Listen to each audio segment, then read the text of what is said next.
যশোর শহরের শুক্রবারের একদিন।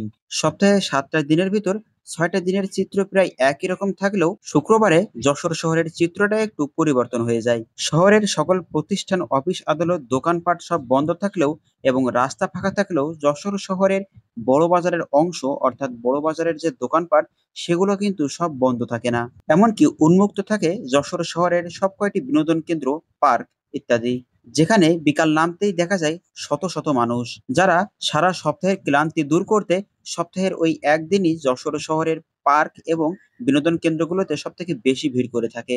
এমনকি যশোর শহরের বড় বাজার, অর্থাৎ HMM রোডে আসে তাদের নিজস্ব কিছু প্রয়োজনীয় দ্রব্যাদি ক্রয় করতে। বিশেষ করে শুক্রবারে যশোর শহরের এই অংশটি, অর্থাৎ বড় বাজারের HMM রোডে জামা কাপড় বা পোশাক বিক্রেতাগুলো সাময়িক সময়ের জন্য দোকানপাট তৈরি করে। শুক্রবারে যশোর শহরের ঠিক এই রাস্তাটিতে প্রবেশ করলে দেখা যাবে রাস্তার দুই পাশে বিভিন্ন রকমের দোকানপাট, যেখানে অন্যান্য দিনের তুলনায় একটু কম দামে সমগ্র জিনিসপত্র ক্রয় করা যায়। তবে বিশেষ করে মধ্যবিত্ত এবং নিম্নবিত্ত শ্রেণীর মানুষের কাছে এই দিনটা যেন একটু খুশির।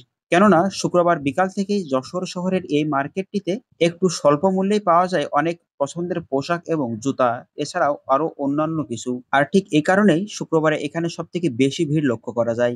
যেন পা বা নিঃশ্বাস ফেলানোর জায়গাটুকু পাওয়া যায় না। ভিডিও চিত্রটি হলো আমাদের যশোরের বড় বাজার এলাকার, অর্থাৎ দরাটানা থেকে HMM রোডের। ভিডিওটিতে এখন যে চিত্রটি দেখা যাচ্ছে, এটা হলো আমাদের যশোর শহরের সব থেকে ব্যস্ততম ও জনবহুল অংশ, দরাটানা। ঠিক এই জায়গাটিকেই যশোর শহরের প্রাণকেন্দ্র হিসেবে বিবেচনা করা হয়ে থাকে। কেননা যশোর শহরের ঠিক এই স্থান থেকেই যশোর শহরের চারিদিকে যেন রাস্তা ছড়িয়ে ছিটিয়ে আছে। দিনটি শুক্রবার হওয়ার কারণে শহরের ঠিক এই জায়গাটিতে গাড়ি ঘোড়ার চাপ খুবই কম। এটা হলো যশোর শহরের কালেক্টরেট ভবনের সামনের রাস্তা। সৌন্দর্য বর্ধনের জন্য নতুন কিছু গাছ লাগিয়ে দেওয়া হয়েছে, যেটা দেখতে খুবই সুন্দর লাগে। আর সামনেই রয়েছে যশোরের কালেক্টরেট ভবন, যেটা নিয়ে অলরেডি একটা ভিডিও আমার পেজে করা হয়েছে, সম্ভব হলে দেখবেন। কালেক্টরেট ভবনের অপরূপ সৌন্দর্য আমাদের যশোরবাসী সহ অন্যান্য এলাকার মানুষকে বিমোহিত করে।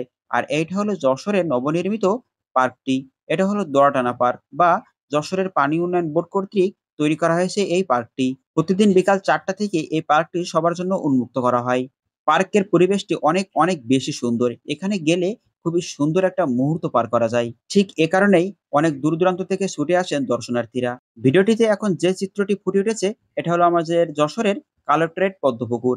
নামটি কালেক্টরেট পদ্মপুকুর হলেও এখানে পদ্মপুকুরের পাশাপাশি পুকুরে রয়েছে অনেক রঙের মাছ, যেগুলো দেখতে অনেক সুন্দর লাগে।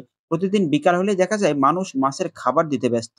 এত মানুষের উপস্থিতিতে মাছও যেন নিজেদের ভেতর আনন্দ করে। আর সর্বশেষ এটি হলো আমাদের যশোরের ঐতিহ্য, প্রতীক এবং গৌরব, যশোরের ৩৬০ দরজার কালেক্টরেট ভবন। ভিডিওটি এ পর্যন্তই। ভিডিওটি দেখার জন্য অনেক ধন্যবাদ।